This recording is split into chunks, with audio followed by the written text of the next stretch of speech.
کہ 62 اور 63 کے اوپر کیا سپریم کورٹ یا کوئی ان کو پرائم منسٹر کو طلب کیے بغیر کوئی آرڈر دیا جا سکتا ہے نااہلی کے حوالے سے؟ شاداب سے پہلے اگر مجھے اجازت دیں، میں تھوڑا سا بینچ والی جو بات ہے اس پہ بھی اپنی ایک دو چیزیں ایڈ کرنا چاہتا ہوں. جو بینچ کا معاملہ ہے، آپ کو سمجھ رہا ہوگا کہ ججمنٹ کی جو انگریزی میں تعریف ہے قانون میں وہ ہے کہ anything which finally decides a matter. So اگر کوئی چیز یا کیس فائنلی جب ڈیسائیڈ ہوتا ہے تو اس کو ججمنٹ کہتے ہیں. سو اگر آپ دیکھا جائے تو 5 ممبران کٹھے بیٹھ کر ایک کیس کا فیصلہ کر رہے تھے، جن میں سے 2 نے اپنے تائیں ججمنٹ دے دی اور کہا کہ ہم اس میں دوبارہ بیٹھنا بھی نہیں چاہتے. ان کو آپشن بھی دی گئی، انہوں نے کہا ہم نے نہیں بیٹھنا، جو ہمارے سامنے مٹیریل تھا 1843 کے تحت ہم نے اس کو کنسیڈر کر لیا.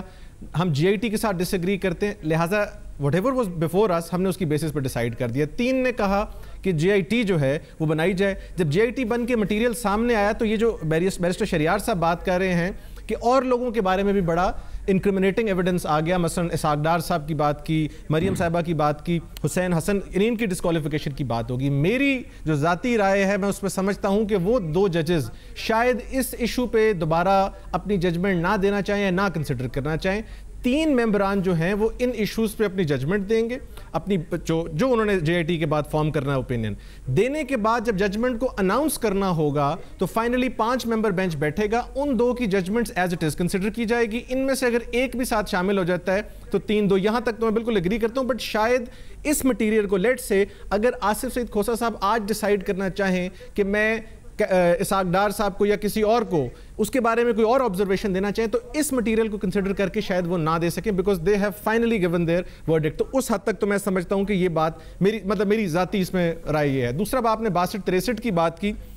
62-63 میں ذاتی طور پہ سمجھتا ہوں کہ پرائم منسٹر کو سمن کرنا اس لیے ضروری نہیں ہے کہ اگر آپ کو مجھے یا کسی اور لیٹ سے ممبر نیشنل اسمبلیز ہوں اور اگر ہمیں اپنا کیس آرگیو کرنے کی اجازت دی جائے تو ہم یوزلی اپنے لیے وکیل کرتے ہیں. یہ پاکستان کی ہسٹری میں بڑا کم کیس ایسا ہوا ہوگا کہ وزیر اعظم صاحب کے بچوں کے وکیل بھی ہیں، وزیر اعظم صاحب کے اپنے وکیل بھی ہیں، مرحوم والد صاحب کا کیس بھی پلیڈ ہوا ہے، سمدھی کا کیس بھی پلیڈ ہوا ہے، بیٹی کا کیس بھی پلیڈ ہوا ہے اور لے دے کے داماد کا کیس بھی پلیڈ ہوا ہے. سو ہر اینگل سے وزیر اعظم صاحب کے جو سورسز آف انکم ہے، جو منی ٹریل ہے، اس کو ایڈریس کرنے کی کوشش کی گئی.